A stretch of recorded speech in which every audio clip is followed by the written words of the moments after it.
सकते, पार्टी बदलने के लिए किसी ने मना तो करा नहीं, लेकिन जो कल तक कह रहे थे वॉशिंग मशीन बीजेपी, जो कल तक बीजेपी के ऊपर तमाम आरोप लगा रहे थे, जब वो लोग बीजेपी में शामिल हो गए, ये आपका अधिकार है, आप पार्टी बदल सकते हो। लेकिन जनता ने तो आपको आम आदमी पार्टी को देखते हुए आपको वोट दिया था ना। जनता ने आपको आम आदमी पार्टी को देख के उन्हीं की आपको विधायकों ने तो आपको सांसद बनाया ना।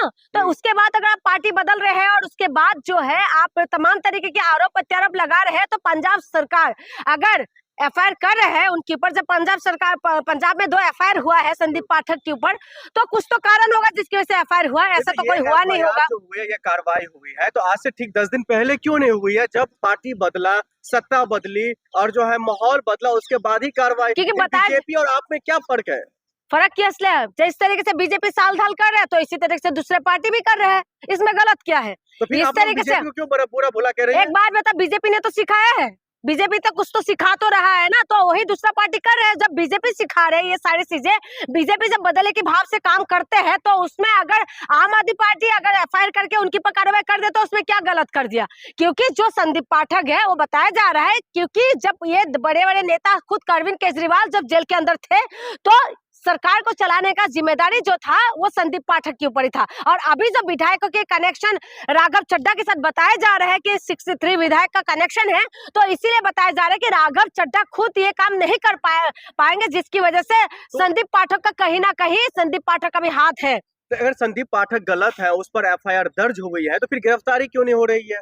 क्या भगवंत मान जी आप कोई मुहूर्त गिरफ्तारी करने के लिए तो आए थे ना? अभी आपका वीडियो वायरल नहीं हो रहा है? किस तरीके से वीडियो वायरल हो रहा है कि पंजाब पुलिस जो यहाँ पहुंचे संदीप पाठक के घर, उसके बाद ये किस तरीके से भाग गए।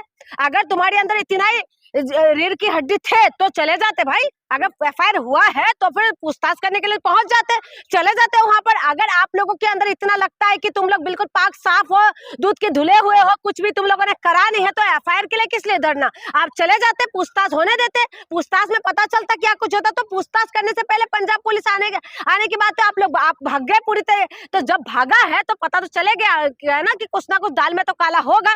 और उसके बाद संदीप पाठक ये बता रहे हैं कि वो देश हित के लिए किया है, आज तक उन्होंने कोई ऐसा विरोधी काम करा ही नहीं है। लेकिन कहा यह जा रहा है संदीप पाठक के बाद अगला नंबर राघव चड्ढा पर है।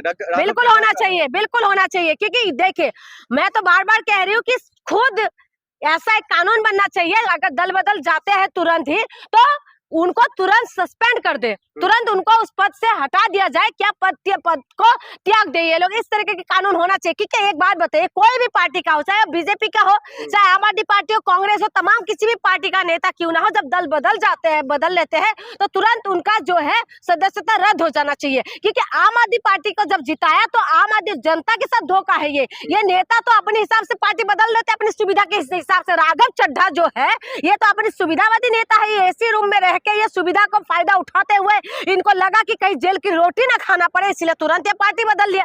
तो इनके लिए कानून होना चाहिए कि कोई भी नेता हो, चाहे बीजेपी का वोट दो, उसके बाद वो नेता जाके कांग्रेस में मिल जाए, कांग्रेस का नेता चला जाए, कोई भी पार्टी का नेता अगर दल बदल जाते हैं तो तुरंत उनकी जो है सदस्यता रद्द हो जाना चाहिए। लेकिन सवाल ये है, आप लोग राघव चड्ढा पर कार्रवाई की बात, संदीप पाठक पर छापेमारी, स्वाति माहवाल को आप लोग जो है गद्दार कह रहे हैं, हरभजन सिंह के घर पर जाकर के आप लोग गद्दार जैसे शब्द लिख रहे हैं, तो ये कहाँ जायज है? इस लोकतंत्र में क्या ये जायज है? लोकतंत्र की बात कह रहे हो? कौन सा लोकतंत्र की बात कह रहे हो आप? जिस लोकतंत्र के अंदर जो है प्रेस का फ्रीडम नहीं है, जिस लोकतंत्र के अंदर सवाल पूछ नहीं सकते, जिस लोकतंत्र को जो जनाधार ने जिसको सिलेक्ट करके भेजते हैं पार्लियामेंट के अंदर, जिसको बना विधानसभा के अंदर भेजते हैं, जिसका सरकार बनाते हैं, और उसके बाद उस जनाधार को तार तार कर देते हैं। जब ये लोग डायरेक्ट नहीं जीत सके तो ये लोग पीछे की दरवाजे से आने का काम करते, विधायकों को खरीद लेते हैं, विधायकों के ऊपर दबाव बनाते हैं, ईडी सीबीआई का दबाव बनाते हैं, और उसके बाद आपको लगता है कि ये यहाँ पर लोकतंत्र बचा हुआ है। हम लोग तो लोकतंत्र का दुहाई देते हैं, हम लोग कहते हैं कि लोकतंत्र है, हम लोग संविधान पे विश्वास करते हैं। क्या ये लोग करते हैं? अगर ये लोग सचमुच में संविधान को मानने वाले लोग होते तो संविधान की पद में बैठे हुए तमाम नेता जो कहते हैं कि 80 और 20 की बात करते हैं, तो तमाम नेता हिंदू मुसलमान की बात करते हैं, क्या संविधान इसका इजाजत देते हैं क्या? तो आप हमारे ऊपर सवाल उठाते हैं कि लोकतंत्र की बात हम लोग कहते हैं या लोकतंत्र की हत्या नहीं है। क्या लोकतंत्र को जिंदा रखने के लिए ये लोगों ने क्या करा? इन्होंने तो पूरी तरीके से जो है जनाधार को कुचल दिया है। ये पूरी तरीके से जनता ने जिसको सिलेक्ट करके भेजा उनको पूरी तरीके से जो है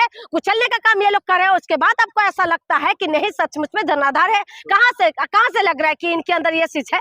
इसी वजह से मैं कह रही हूँ कि ये पूरी तरीके से जो है जो बीजेपी में शामिल हो चुका है उन नेताओं को सदस्यता रद्द होना चाहिए, उनके ऊपर एक्शन होना चाहिए। जो भी हो रहा है ठीक हो रहा है।